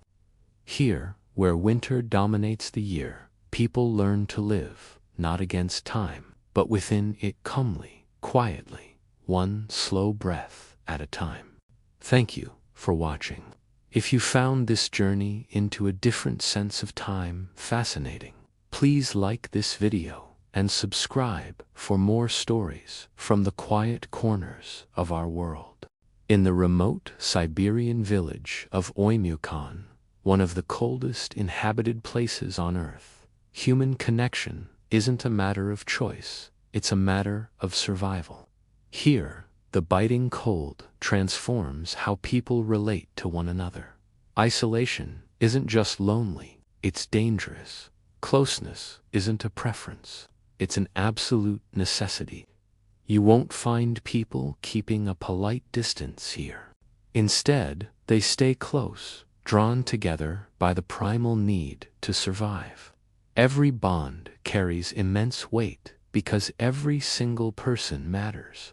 When temperatures plunge to depths where being alone becomes a genuine risk, the concept of community stops being an abstract idea and becomes a tangible lifeline. Neighbors are acutely aware of each other's routines. An unopened door, the absence of smoke from a chimney, or a lack of fresh footprints in the snow, these aren't just minor observations. They are quiet alarms that trigger concern, not panic, but immediate, understated action. Someone will check. Someone will knock on the door. Someone will bring warmth, both literally and figuratively. Connection in Oymyakon is profoundly practical and deeply sincere. There's very little room for performance or superficial gestures. Kindness isn't loud or showy, it's efficient. Help often arrives without a lengthy explanation and without any expectation of thanks, because everyone understands that next time the roles could easily be reversed. This constant mutual dependence forges a level of trust that runs incredibly deep. People rely on each other, not just emotionally, but physically, and that reliance creates a bond far stronger than any spoken words. Friendships in this environment grow slowly, but they are built to last, forged over countless shared winters and common hardships. Arguments happen, of course, but they tend to fade quickly. Holding on to a grudge is a dangerous luxury in a place where every ounce of energy is needed for survival. Forgiveness becomes a practical necessity, not just a moral choice. People actively choose harmony because they know that conflict weakens the entire community. Families spend long, dark hours together indoors, a forced closeness that might breed tension in other parts of the world. But here, it cultivates a profound familiarity. Long stretches of silence fill the gaps where idle conversation might normally be. And in that shared silence, people learn to read each other's rhythms, the subtle shifts in breathing, the pace of movement, the quiet changes in mood. They can sense a heavier sigh, a slower step, or a more withdrawn presence without needing to ask. Empathy becomes an instinct, something felt rather than spoken. Children grow up absorbing this unique emotional landscape, becoming remarkably aware from a young age. They learn instinctively when to speak and when to simply sit quietly beside someone who needs comfort. They understand how to offer support without needing an explanation. In Oymyakon, physical closeness often replaces verbal reassurance. A simple hand on a shoulder or the shared warmth from a crackling fire can convey more meaning, more support, and more care than 1,000 words ever could. Even romance is shaped by this understated reality. Affection is demonstrated through actions, not grand declarations. It shone through shared labor, through the quiet teamwork of preparing for the winter, and through the simple, powerful act of enduring another season together. Love is proven by presence, by the commitment to stay when leaving would be so much easier. When loss strikes the community, it's shared collectively. Grief doesn't isolate people here, it brings them together. Mourning happens quietly, but it never happens alone. Stories of the departed are retold, keeping their names and memories alive, circulating through the community like warmth passed from one person to another. Even strangers are treated with a cautious, yet genuine, care. In this extreme cold, everyone understands just how fragile human life is, and that shared fragility is recognized and respected, never exploited. The environment itself teaches a powerful lesson in humility. No one in Oymyakon believes they are invincible. They live with the constant knowledge that nature is always stronger. This shared vulnerability has a way of leveling social boundaries. Status and titles matter far less than simple reliability. The person who can help you fix a frozen engine at -50 degrees earns a level of respect that equals any official position. In this world, your value is defined by your contribution, not your title. Connections here are slow to form, but they are incredibly deep, built on the solid foundation of shared experience rather than fleeting shared interests. Conversations rarely skim the surface. They settle into what truly matters. People talk about the weather, about survival, about their memories. They rarely discuss personal ambition, which feels almost irrelevant when the primary goal for everyone is simply to endure. Time spent together is unhurried. The long winter evenings stretch out, often filled with quiet, purposeful tasks done side by side, mending tools, preparing food for the days ahead, or tending the essential fire. Companionship is woven seamlessly into the fabric of daily routine, not scheduled into a calendar. The relentless cold teaches people to lean inward, to lean on each other, creating a sense of belonging that is steady, grounding, and unshakable. When fierce blizzards isolate the village completely, cutting it off from the rest of the world for days or even weeks, this internal network of connection becomes everything. In those moments, no one feels truly alone, because everyone knows they are seen, they are noticed, and they are accounted for. Even the silence is a shared experience. This profound human connection doesn't arise from abundance. It comes directly from scarcity. The scarcity of warmth, of light, and of safety forces people to become closer, more attentive, and in many ways more deeply human. The cold strips away the distractions and trivialities of modern life, leaving only the essential bond of connection as a source of true strength. In Oymyakon, where survival itself depends on cooperation, relationships are not optional. They are the very essence of life, quietly and powerfully binding people together through the longest, darkest winters, and shaping their lives with a steady, enduring, and life-sustaining closeness. Thanks for watching. If you found this glimpse into life in Oymyakon interesting, please like, share, and subscribe for more stories from the far corners of our world. In Oymyakon, survival isn't something you celebrate with a loud party. It's more of a quiet acknowledgement, a knowing nod to another day lived. Because getting through the extreme cold here isn't a one-time victory. It's a continuous state of being. It's something that leaves its mark, not just on your body and mind, but on the very way you understand life itself. People here don't spend a lot of time asking what life should be. Instead, they focus on what life is, right now, in this moment. Presence replaces expectations. Endurance takes the place of ambition.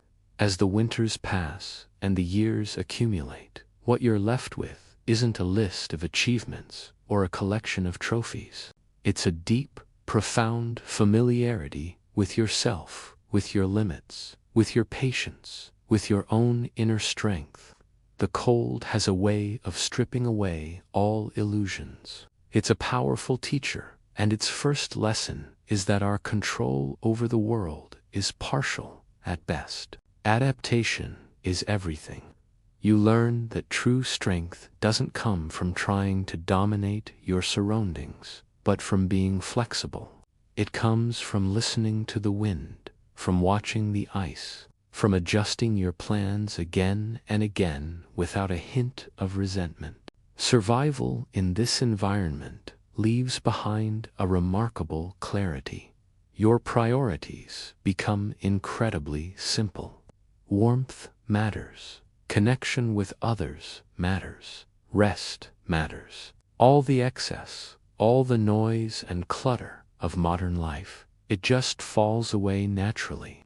You stop chasing more and you start protecting what is enough. And this mindset doesn't just disappear when the winter finally eases its grip. It stays with you, embedded in your very core, shaping how you experience joy.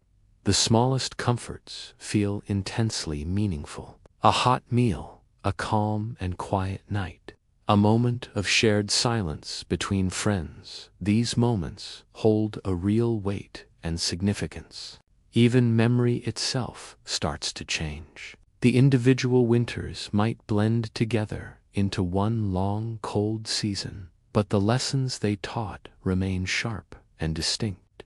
You remember how you endured, not what you owned. You remember how you stayed put and weathered the storm, rather than where you went on vacation. Your identity begins to form around resilience, not around struggle. People here don't see themselves as victims of the cold.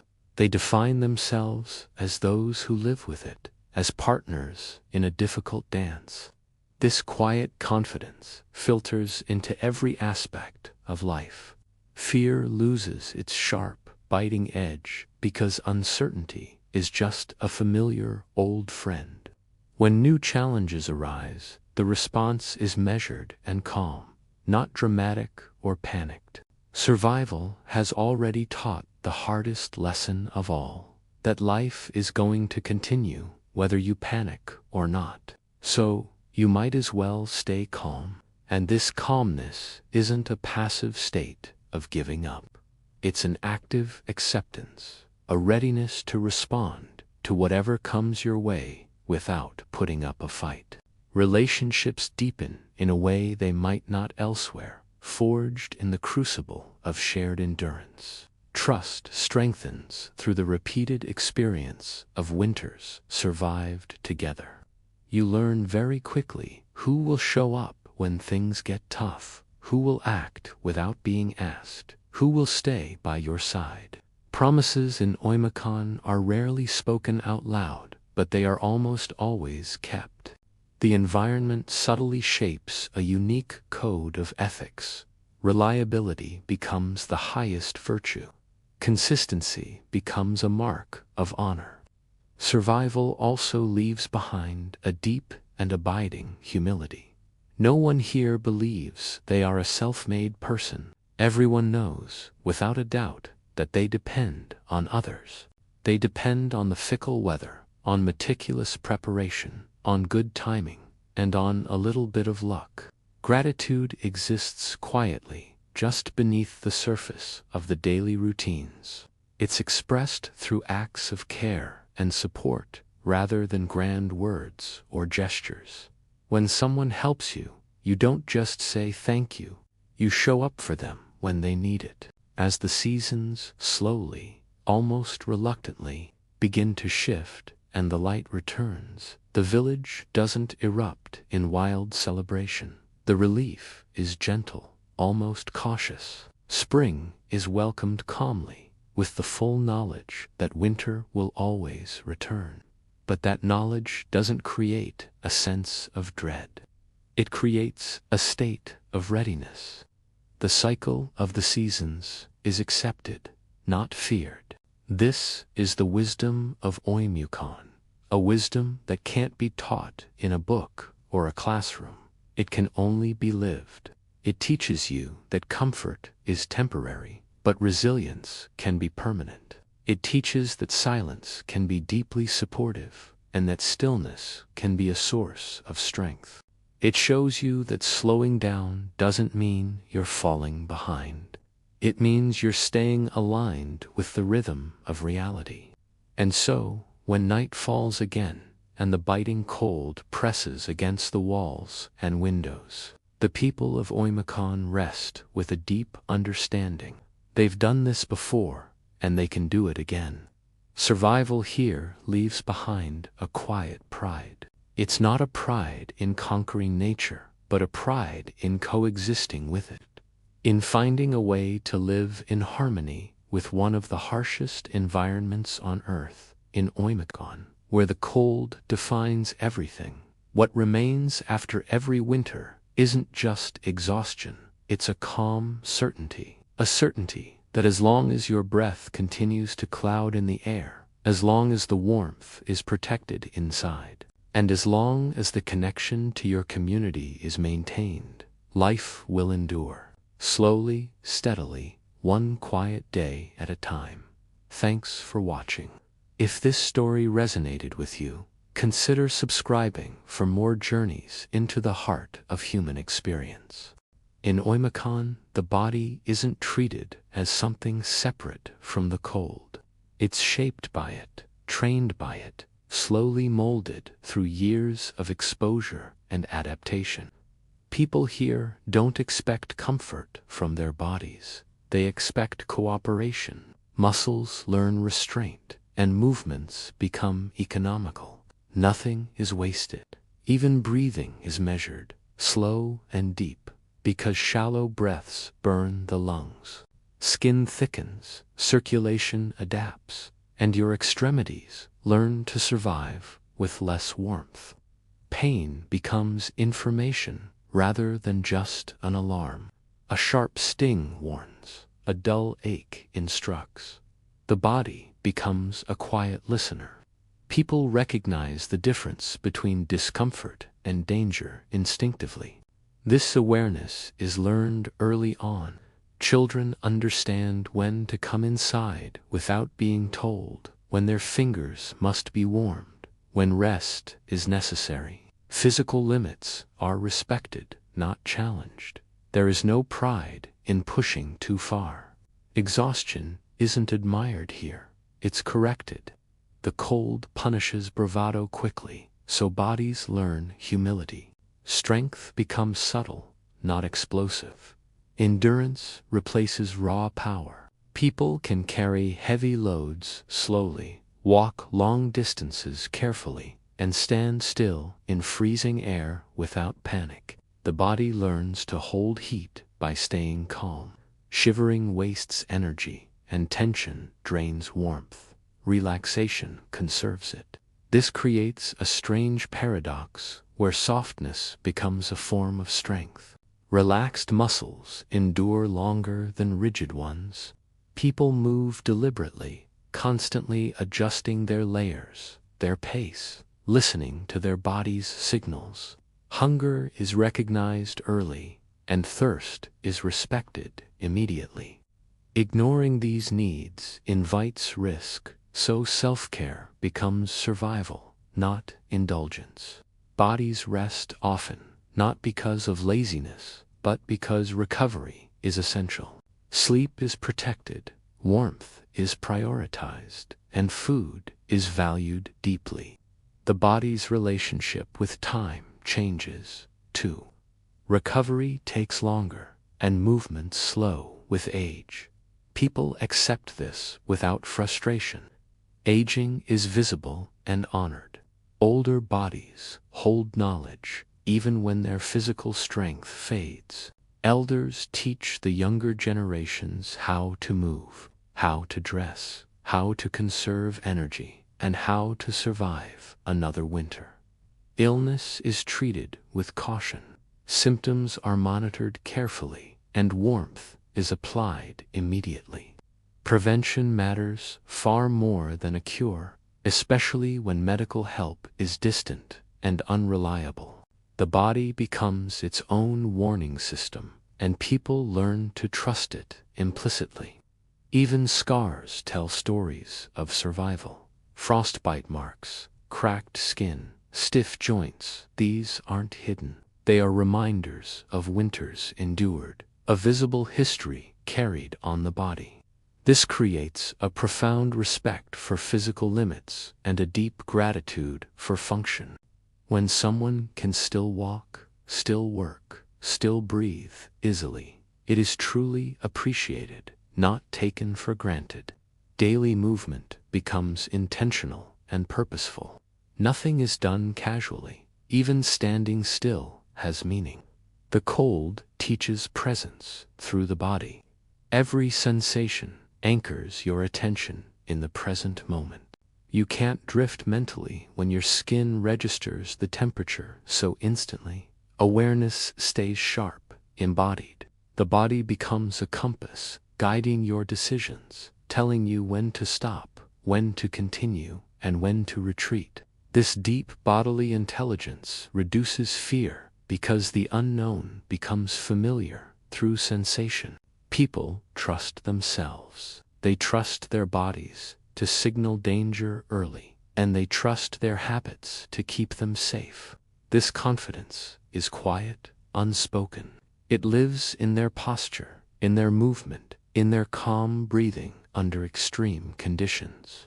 The body and mind align, working together rather than against each other. Endurance here is not heroic, it's habitual. It's built through thousands of ordinary moments, stepping outside, returning inside, warming hands, resting muscles. This cycle repeats, day after day, winter after winter. The body learns not to resist the cold, but to exist within it. And through this acceptance, it survives, steady, resilient, and quietly strong. Thanks for watching. If you found this journey into Oymyakon's way of life fascinating, please like, subscribe, and share. See you next time.